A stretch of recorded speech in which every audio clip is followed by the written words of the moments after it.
I know I skipped the new paintbrush kit, and I'll get back to that later, but I've got to talk about the Reef Deco, because, whoo boy, I'm going to say it, I'm really disappointed.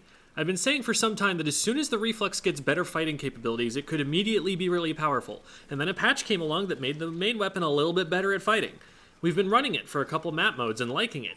The thing is, since it has a curling bomb, it's really main weapon reliant for fighting. The special's insanely strong, of course, but it's not a special that gets you out of immediate trouble. It's for setting up macro-level coordinated team fight plays.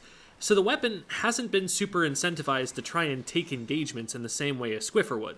Chargers are already challenging enough to aim, and those only need you to put one reticle on the target. Stringers needed you put 3 on target to get the one shot.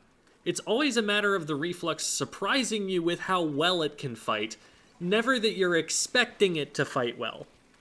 But with a bomb to poke with, and a special worth painting for, it had a lot of potential, and they gave it neither with the Deco kit. It has Splash Wall and Reef Slider. Not even ex-Cherry Limeade members are defending this kit. The Splash Wall isn't exactly a terrible thing for it, but what is terrible is the opportunity cost. This kit has even less potential to poke at the enemy team than the other kit, because at least a curling bomb can in theory do ranged damage and kind of forces the enemy team to respond in some way, kind of. Is a curling bomb primarily a poking tool or even a particularly useful one? No, but this kit gets even less than that. It will need to be an even more static defensive weapon until it gets special.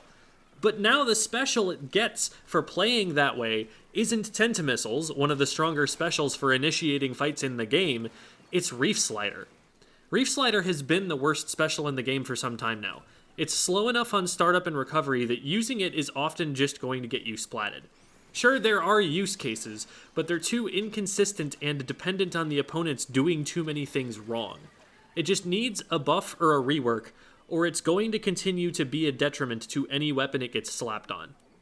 There are weapons for which Reef Slider isn't the end of the world. Dark Tetras are able to dodge roll to minimize the issue of end lag, and diving into the enemy team with a special is something they like.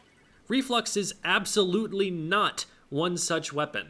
It doesn't benefit from being close to enemy players, and unlike the vanilla kit, it doesn't have a super fast, consistent way to paint its feet and get out of danger.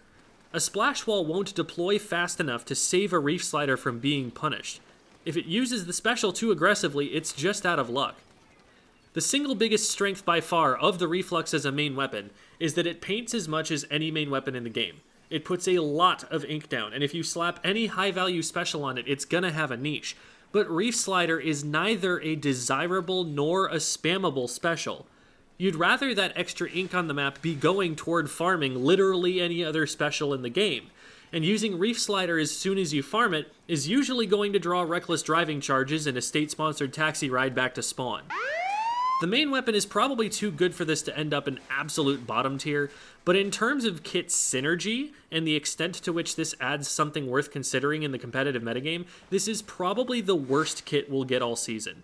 I can't imagine people wanting to play this over the vanilla kit until substantial changes from balance patches affect some aspect or even multiple aspects of the kit. Really sorry about this one, Reflex mains, but at least your current kit has missiles, I guess.